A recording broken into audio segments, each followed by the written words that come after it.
Hello student, welcome back to the class. I hope you all are going good and I am also good. So let's start our new chapter today, and that is what all about the government. Learning objective, what is a government, function of a government, features of a democracy and why we need a government, types of government and levels of government. So to maintain law and order and to ensure cooperation among people, a government is needed for the country. तो law and order बनाने के लिए और उसको maintain करने के लिए हमें government की ज़रूरत होती है. It is an important and essential component of a country. The power and functioning of a government differs from one country to another. तो एक government की क्या power होंगे, क्या उसके function होंगे, ये country to country अलग अलग होते हैं. In a democratic country, a government function according to the constitution. Democratic country में गवर्नमेंट को कॉन्स्टिट्यूशन के अनुसार ही काम करना पड़ता है. दस a government is a system by which a state is governed. तो गवर्नमेंट एक ऐसा सिस्टम है इन विच जिसमें स्टेट गवर्न किया जाता है. What is a government? An institution that make political decision to run a country is called government. तो एक ऐसा इंस्टीट्यूशन जो पॉलिटिकल डिसीजन लेता है एक कंट्री को चलाने के लिए, इस वो होता है government. And it refers to the group of people who are responsible for controlling a country और अ स्टेट. और ये एक ऐसा ग्रुप होता है जो किसी स्टेट को या किसी कंट्री को कंट्रोल करते हैं. In fact it is an administrative organ of a region और कंट्री. तो ये किसी कंट्री या रीजन का एडमिनिस्ट्रेटिव ऑर्गन है और a system by which people are govern, या एक ऐसा सिस्टम जिससे जो लोगों को गवर्न करता है. The government expresses the will of the state. तो गवर्नमेंट बताती है स्टेट की क्या विल होंगी. ठीक है. Then why we need a government. हमें गवर्नमेंट की क्यों ज़रूरत है? To restore law and order, to ensure corporation among the people, to make collective decision and to get things done. A need for political organization was felt. तो law and order को maintain करने के लिए, लोगों के लिए collective decision लेने के लिए और कुछ चीज़ें करने के लिए जो जनहित में हो, जो लोगों के हित में हो, पॉलिटिकल ऑर्गेनाइजेशन बनाने के लिए हमें गवर्नमेंट की ज़रूरत पड़ती है. This political organization is known as government, और इसी को बोलते हैं हम government. In any society the interest and problems of a vast number of its members can not be same.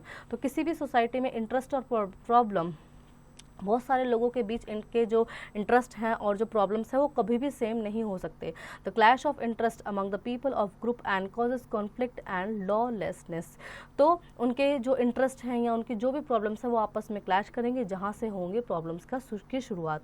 In such a situation might can become right. ठीक है. और यहाँ पे ऐसे सिचुएशन आ जाते हैं जहाँ पे हमारे अधिकार, हमारे राइट्स काम करते हैं. Function of a governments. Then the government affect our daily life in many ways. Government हमारी डेली लाइफ को कई तरह से अफेक्ट करती है.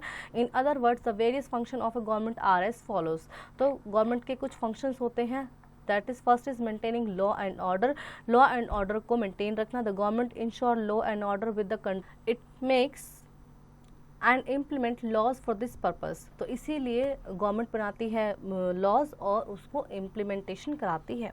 In the case of dispute और crime the government resolve them through courts. और जब कोई क्राइम हो जाता है तो हम उनको कोर्ट्स के थ्रू हम उनको रिजॉल्व कर सकते हैं. Courts are the also part of the government. Courts भी गवर्नमेंट का ही पार्ट होती हैं.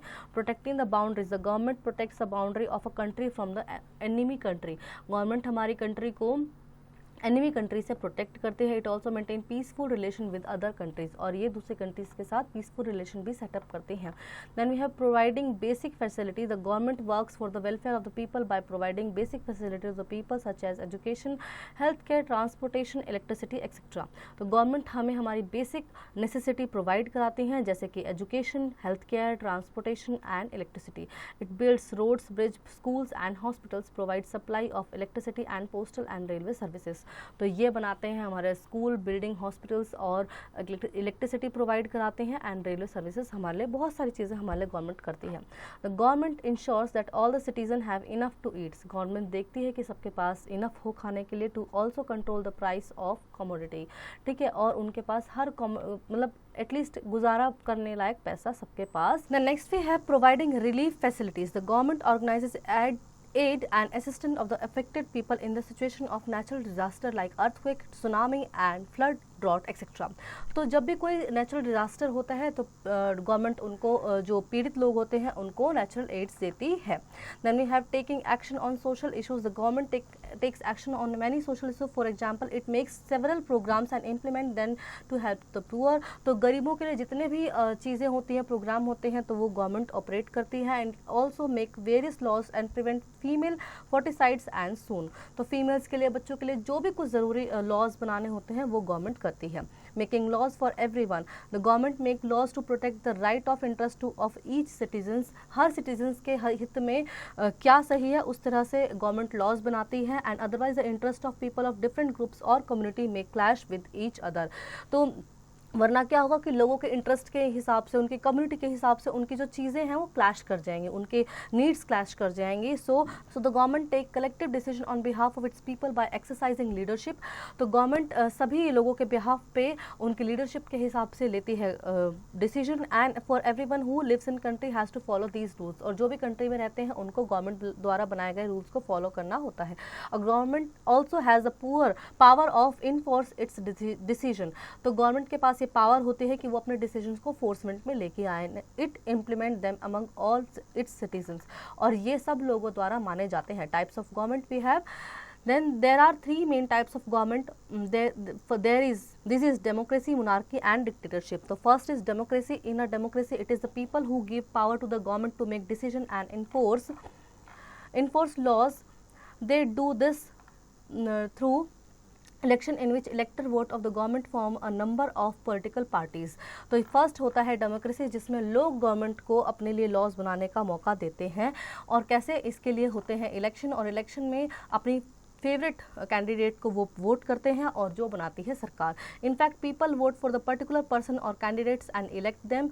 लोग खुद उन्हें इलेक्ट करते हैं। And these elected person form the government. These representative are elected for a fix period of time, 5 years in a case of India. And in this system the government is directly responsible for the towards the people. तो ये जो election होते हैं 5 साल में होते हैं India में, और इसमें सीधा सीधा गवर्नमेंट लोगों के लिए रिस्पॉन्सिबल होती है। It has to explain the action and defend its decision to the people. उनको बताने होते हैं कि जो भी वो डिसीजन ले रहे हैं लोगों के लिए, उनके लिए क्या सही है, एक्शन है, डिफेंडिंग है, क्या है। And most countries in the world have a democratic form of government, for example India and America. ज़्यादातर कंट्रीज जो हैं उनमें डेमोक्रेसी फॉर्म ऑफ गवर्नमेंट पाई जाती है, for example India and America. Then we have monarchy. Monarchy is a form of government in which the country is ruled by monarch who may be the king or a queen. तो monarchy system होता है जहाँ पे monarch द्वारा, राजा द्वारा country को rule किया जाता है। वो किंग भी हो सकता है और वो क्वीन भी हो सकती है। तो मोनार्क और the king or queen is succeeded by his or her closest relative, mostly the eldest son, in hereditary succession. In this system the monarch takes decision and runs the government with the help of small groups of minister और advisor. तो ये जो monarchy होती है ये मिलती है उनको हेरिडिटरी, यानी पिता थे, फिर बेटा को राजा बना दिया और फिर उसके बेटे को राजा बना दिया, तो ये हेरिडिटरी चलती आती है मोनार्की। एंड यहाँ पे जो मोनार्क है, जो राजा है, वो डिसीजन लेता है और उसके कुछ स्मॉल पार्ट्स ऑफ एडमिनिस्ट्रेशन होते हैं, उनकी हेल्प से डिसीजन लेता है। देन द किंग्स और the queens do not have explain their action और defend their decision to anybody. Morocco, Saudi Arabia and Jordan have the monarchial form of government. तो यहाँ पे राजा ने क्या किया और क्यों किया ये बताने की कोई ज़रूरत नहीं होती है, जैसे कि Saudi Arabia, Jordan and Morocco में मोनार्की सिस्टम चलता है। Then we have dictatorship. In a dictatorship all the power lies in the hands of one person who rules the country. यहाँ पे एक आदमी के हाथ में होती है government. Next we have dictatorship. In a dictatorship all the power lies in the hands of one person who rules the country. तो dictatorship में एक ही आदमी के हाथ में होती है पूरी पावर जो कंट्री को रूल करता है। there is a single rule with absolute power. तो वहाँ पे सिंगल रूल होता है और उसके पास पूरी पावर्स होती है। Most dictators gains power either through a military takeover. ज़्यादातर जो डिक्टेटर्स हैं वो मिलिट्री टेक ओवर से पावर गेन करते हैं, या फिर seizing leadership from an existing rule, या फिर जो पहले से रूल कर रहे हैं उनसे उन्होंने पावर को सीज कर लिया। In this system citizens can not raise any questions about the government and its method of functioning. तो यहाँ पे कोई भी कुछ भी सवाल नहीं कर सकता है, कोई सिटीजन कुछ नहीं बोल सकता है। A citizen is not master of the his fate but is always at the mercy of the dictator. तो वो अपने फेट पे का कोई मास्टर नहीं, किसी सिटीजन के अपने ऊपर अधिकार हो ना हो, लेकिन वो डिक्टेटर का क्या है, मर्सी है, उसका कर्जदार है। Adolf Hitler an infamous German dictator ruled by the country of military force. तो इसका एक एग्जाम्पल है Adolf Hitler. Fact check, India is world's largest democracy, it is a government by people for the people and the for the people. India की second largest democracy है और ये it is for the government, government is for the people, by the people और of the people, यानी सरकार जो है वो लोगों की बनाई हुई है, लोगों के लिए है, लोगों के लिए काम करती है। Then we have features of a democracy, the following are the main features of a democracy. Rules by the people, so democracy is ruled by the people. The basic idea of democracy is that people rule themselves by participating in the making of these rules. तो यहाँ पे लोग खुद अपनी सरकार चुनते हैं। That is, people have the power to elect their rulers and leaders. तो अपनी सरकार को चुनने का जो अधिकार होता है वहाँ पे लोगों के पास होता है डेमोक्रेसी में। Representative democracy, at present democracy is usually meant as representative democracy. तो यहाँ पे रिप्रेजेंटेटिव डेमोक्रेसी होती है। This is because people do not participate directly in the government but choose their representative through an election process. तो यहाँ पे directly लोग government में पार्टिसिपेट नहीं कर सकते, लेकिन वो अपने रिप्रेजेंटेटिव को चूज करते हैं कि हमारा रिप्रेजेंटेटिव ये होगा, हमारे जो सोच, हमारी जो थॉट प्रोसेस होगा उसको हमारा ये इस एरिया का ये रिप्रेजेंटेटिव हमारे थॉट प्रोसेस को रिप्रेजेंट करेगा। Further, these representatives sitting together make decision for the entire population of the country. Then we have universal adult franchise. In order to ensure smooth government of an democratic country, it is essential that all the citizens are treated equally. तो एक smooth government चलाने के लिए ये बहुत ज़रूरी है कि सारे जो सिटीजन्स हैं उनको सरकार द्वारा इक्वली ट्रीट किया जाए। Universal adult franchise means that all adults in this country are allowed to vote. तो यानी सबको वोट करने का अधिकार है यूनिवर्सल एडल्ट फ्रेंचाइज के अनुसार। This is an essential feature of a democracy. Now no government can claim itself to be a democratic government without allowing all the adult to vote. यानी कोई भी सरकार अपने आप को डेमोक्रेटिक गवर्नमेंट नहीं कह सकती जब तक सबको वोट करने का अधिकार, चाहे वो कोई भी किसी भी कास्ट से बिलोंग करता है, किसी भी रेस से बिलोंग करता है, किसी भी जेंडर से बिलोंग करते हैं। Then we have in the earliest democracies of the world were only men who had certain level of property and education were allowed to vote the government। तो पहले ऐसे कई डेमोक्रेसीज हुई हैं जो आप आने वाली क्लासेस में पढ़ेंगे, जहाँ पे सिर्फ वो मेंस इलेक्शन कर सकते हैं, इलेक्ट कर सकते हैं जिनके पास कुछ प्रॉपर्टी होल्डर होंगे, जो that is the women, the poor and the uneducated person were not allowed to vote. यानी जो विमेंस थी, जो अनएजुकेटेड लोग थे और जो गरीब थे, बच्चे थे, उनको बिल्कुल भी वोट करने का अधिकार नहीं। हाँ, the next we have the suffragette movement. A movement known as suffragette movement began in the year of 1848 in America. तो ये movement 1848 in America में चलाया गया। This movement spread across many countries. बहुत countries में ये spread out हुआ। Women participating in this movement adopt extreme method in order to obtain the right to vote. तो यहाँ पे बहुत सारी women's ने participate किया कि हमें भी वोट करने का अधिकार चाहिए। They went on hunger strikes and even changed themselves to railings on the streets to get attention of the government and the public. तो उन्होंने वो स्ट्राइक्स पे, हंगर स्ट्राइक्स पे चले गए और उन्होंने बहुत सारी रैलीज निकाली वहाँ पे कि हमें भी पूरा अधिकार होना चाहिए। Many of them went to prison. बहुत सारी औरतों को प्रिजन में डाला गया, इनको जेल में डाला गया। During World War First, million of men and leave their jobs in order to fight in the wars. तो जब पहला वर्ल्ड वॉर हुआ तो बहुत सारे मेंस ने क्या हुआ कि उनको जॉब छोड़ के वॉर में पार्टिसिपेट करना पड़ा। And during this time, women took up the job that were earlier done by men. तो उनकी जो women's होती थी उन्होंने उन जॉब को लिया। This made people realize that women much more capable than what they had been credited by previously. तो इससे लोगों को ये एहसास हुआ कि औरतें ज़्यादा क्रेडिबल हैं as compared to the men. They can do anything. Then India gained independence in 1947 when the election were held for the first time in 1951 to 52. तो इंडिया को सबसे पहले जो इंडिपेंडेंस मिली थी वो 1947 में मिली थी, पर पहले बार जो इलेक्शन हुए वो 1951 से 52 में हुए। वो women were given equal voting rights as man. Womens को यहाँ पे इक्वल वोटिंग राइट्स मिले and this votes them on the par with man in voting rights. They are also active part of the government today and hold important post. ठीक है, तो आज महिलाएं बहुत ही इंपॉर्टेंट पोस्ट को होल्ड करके भी सरकार चला रही हैं हमारे देश में। The anti apartheid struggle, apartheid और a form of racial discrimination in South Africa. तो रेशियल डिस्क्रिमिनेशन यानी रेसिस के बेसिस पर डिस्क्रिमिनेशन होता था साउथ अफ्रीका में। And denied voting right to the black people, यानी काले लोगों को वोट देने का अधिकार नहीं था। द टर्म अपार्थीड मीन्स अपार्टनेस और सेपरेटनेस इन अफ्रीकन्स।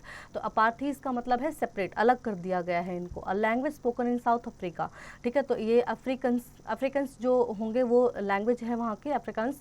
और जो लोग काले हैं या अपार्टीज हैं उनको right not they have not allowed to the right to the vote. Then the minority white areas population was separated from the majority black population. तो जो वाइट लोग हैं उनको ब्लैक पॉपुलेशन से बिल्कुल अलग कर दिया। And there were separate living areas, coaches, school and hospital for the both. इनके लिए अलग स्कूल, कोचेस, सब कुछ अलग अलग बनाया गया।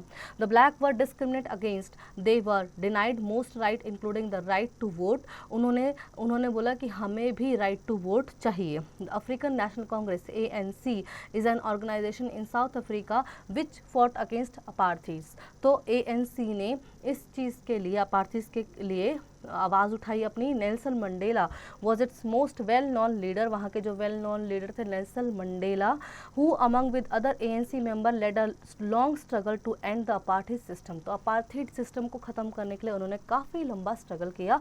किसने? नेल्सन मंडेला ने।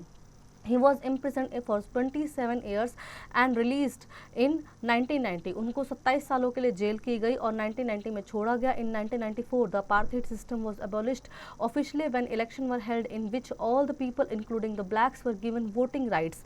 तो 1994 में apartheid system बिल्कुल से abolish कर दिया गया। And नेल्सन मंडेला को पहला ब्लैक प्रेसिडेंट बनाया गया साउथ अफ्रीका में। द कंट्री दस became a democracy in which all the people were considered equally. Levels of the government, every country has a different form of government structure depending upon its size, structure and population. तो हर country की अलग form of government होती है जो उसके size, structure पे, population पे depend करती है। इन our country the government works at 3 level. हमारे 3 लेवल पे हमारे यहाँ गवर्नमेंट काम करती है। At local level, state level and the national level. First is local level. The government in a village, town और cities, locality is known as a local government. जो village, town की, cities की जो government होती है उसे local government कहते हैं। This government deals with the problem faced by local people, example Panchayati system, जिला परिषद, म्यूनसिपल कमेटी और म्यूनसिपल कॉरपोरेशन। तो ये होते हैं जो लोकल लोगों की जो प्रॉब्लम्स होती हैं उनसे ये फेस करते हैं। That is the Panchayati system गांव में होता है, जिला परिषद and municipal community and committee and municipal corporation. Next we have state level. The government at the state level is called the state government. State level की government को state government कहते हैं। And this government deals with the issues related to an entire state. यहाँ पे deal किया जाता है जो एक स्टेट के जो इशू होंगे ना उससे यहाँ पे डील किया जाता है। For example Delhi government, Uttar Pradesh government, ठीक है। Then we have national government. The government at the national level is known as the national government and the central government union government. तो इनको बोला जाता है नेशनल गवर्नमेंट, यूनियन गवर्नमेंट और the central government, जो पूरे देश को चलाते हैं, पूरे देश का होल्ड रखते हैं। And deals with the issue related to the entire country, for example Indian government. Then we have oral question, define government, define apartheid and what is universal adult franchise. Then we have some keywords here. Government, an institution that makes political decision to run a country. Then democracy, a system of government in which the people of a country can vote to elect their representative. Monarchy, a system of government by king or a queen. Dictatorship, government by a dictator. Universal adult franchise, it means that all the adults in the country are allowed to vote. Apartheid, a form of discrimination based on the race and color. Next we have point to know. The government refers to a group of people who govern a community, unit or nation. Every country needs a government to make decision to get things done. There are 3 types of government: democratic, monarchy and dictatorship. In a democracy, people rule themselves, their representative, and in a monarchy, the king or queen has the power to make decision and run the government.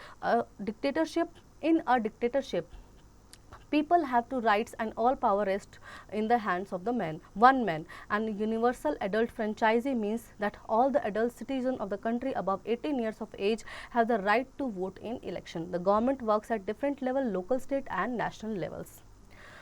So I hope children you really enjoy the chapter and you learn many more new things from the chapter. Now do practice at home.